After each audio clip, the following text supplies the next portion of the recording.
Hi అండి, అందరికీ నమస్కారం. Welcome back to Saritha's cooking videos.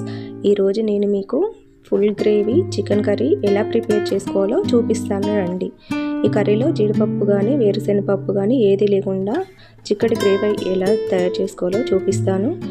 ఇది చపాతీలో కానీ రైస్లో కానీ చాలా బాగుంటుందండి. ఒకసారి మీరు కూడా ట్రై చేసి చూడండి, అస్సలు వదలరు. ఇంకా చాలా టేస్టీగా ఉంటుంది. ముందు నేనైతే 300 గ్రాముల చికెన్ అయితే తీసుకున్నానండి. అది ముందుగా క్లీన్ చేసుకోవాలి. అందులో 2 స్పూన్ కారం వేసుకోండి, 1 స్పూన్ సాల్ట్, ఒక చిటికెడు పసుపు వేసుకోండి. బాగా మిక్స్ చేసుకోండి. దీన్ని ఒక హాఫ్ అన్ అవర్ ఫ్రిడ్జ్లో పెట్టి మ్యారినేట్ చేశారంటే చాలా టేస్టీగా ఉంటుందండి. ముందుగా స్టవ్ పై ప్యాన్ పెట్టి అందులో ఆయిల్ వేసి అది వేడయ్యాక బగారా ఆకు ఒకటి తీసుకోండి, ఒక అనాస పువ్వు వేసుకోండి. అందులో కొంచెం 1 ఇంచ్ వరకు దాల్చిన చెక్క వేసుకోండి. కొంచెం జాపత్రి తీసుకోండి, ఎక్కువ వేస్తే చేదైపోతుంది. కొంచెం బగారా పువ్వు,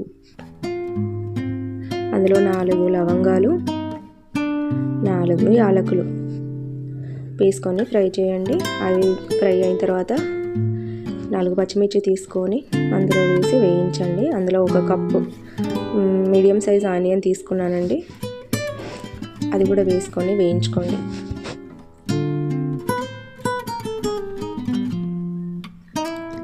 బాగా ఫ్రై అయ్యాక అందులో 1 టీ స్పూన్ అల్లం వెల్లుల్లి పేస్ట్ వేసుకొని పచ్చివాసన పోయేంత వరకు ఫ్రై చేసుకోవాలి.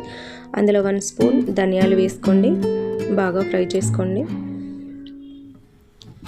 అది ఫ్రై అయ్యాక ఒక చిటికెడు పసుపు వేసుకోండి. ఒకసారి బాగా కలిపి అందులో 2 టమాటాలను కట్ చేసి వేసుకోండి.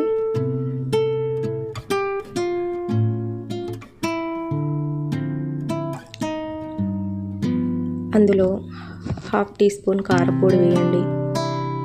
కొంచెం రుచికి సరిపడా కొంచెం సాల్ట్ వేయండి. ఆల్రెడీ మనం చికెన్లో వేసుకున్నాం కదా. బాగా మిక్స్ చేయండి. ఇప్పుడు కాసేపు మూత పెట్టుకొని ఉడకనిద్దాం. ఇప్పుడు మూత తీసేసి దాన్ని ఒక గిన్నెలోకి ట్రాన్స్ఫర్ చేసుకోండి. ఇది కొంచెం చల్లారాక మిక్స్ పట్టుకోవాలండి. ఇది గ్రేవీ కోసం మనం ప్రిపేర్ చేసుకున్నాము. ఇప్పుడు ప్యాన్లో ఆయిల్ ఉంటుంది కదా, ఆయిల్ సరిపోద్ది. అందులో కొంచెం పుదీనా ఇంకా మెంతాకు వేసుకొని ఫ్రై చేసుకోండి. అందులోనే మనం మ్యారినేట్ చేసి పెట్టుకున్న చికెన్ ఉంది కదండి, అది అందులో వేసుకొని మిక్స్ చేసుకోండి. మ్యారినేట్ అయింది కాబట్టి దీనికి ఉప్పు కారం మసాలా బాగా పట్టి ఉంటుందండి. చాలా టేస్టీగా ఉంటుంది. ఒకసారి బాగా కలిపేసుకోండి. ఇది కుక్ అయ్యేలోపు మనము ఇంతకుముందు తీసుకున్న మిశ్రమాన్ని మిక్స్ చేసుకుందాం. ఇప్పుడు ఒకసారి తీసి చూడండి, చికెన్ బాగా ఫ్రై అయినట్టుంది. ఒకసారి కలుపుకోండి. హాఫ్ వరకు ఇది ఉడికిపోయిందండి. ఇప్పుడు ఇందులో కొంచెం 1 గ్లాసు వాటర్ వేసి కలుపుకోండి. ఒకసారి మూత పెట్టి ఒక 2 మినిట్స్ కుక్ అవనిద్దామండి. ఇప్పుడు మూత తీసి ఒకసారి కలుపుకోండి.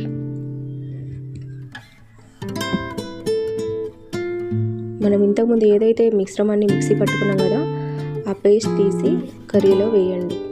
అందులో కొన్ని వాటర్ కలిపి మళ్ళీ అందులోనే పోయండి. ఇప్పుడు ఈ గ్రేవీ మొత్తం కొంచెం పల్చగా ఉంటుంది కదా, అందులో 4 పచ్చిమిర్చి తీసుకొని మధ్యగా చీల్చుకొని కట్ చేసి వేసుకొని మూత పెట్టేసుకోండి. ఒకసారి మూత తీసి చూడండి గ్రేవీ ఎంత చిక్కగా వచ్చిందో. దీనిలో కొత్తిమీర వేసేసుకొని 1 నిమిషం మూత పెట్టి కుక్ చేసుకోండి. అయిపోయిందండి మన ఫుల్ గ్రేవీ చికెన్ కర్రీ. ఇప్పుడు దీన్ని వేరే గిన్నెలోకి ట్రాన్స్ఫర్ చేసుకుందాం. చూడండి ఎంత బాగా చికెన్ పీసులు ఎంత కుక్ అయ్యాయి. మళ్ళీ గ్రేవీ కూడా చూడండి ఎంత బాగా వచ్చిందో. మీరు కూడా ఒకసారి మీ ఇంట్లో ట్రై చేయండి. ఒక్కసారి తిన్నారంటే వదలరు. ఇంకా మీరు కూడా ఇలాగే చేసుకొని తింటారు. ఎటువంటి మసాలాలు గరం మసాలాలు యాడ్ చేయాల్సిన అవసరం లేదు. Yummy full gravy chicken recipe ready అండి. తిని ఎంజాయ్ చేయండి. మీరు కనుక నా వీడియోస్ నచ్చినట్లయితే please like, share and subscribe my channel. Thank you so much for watching my videos. Thank you.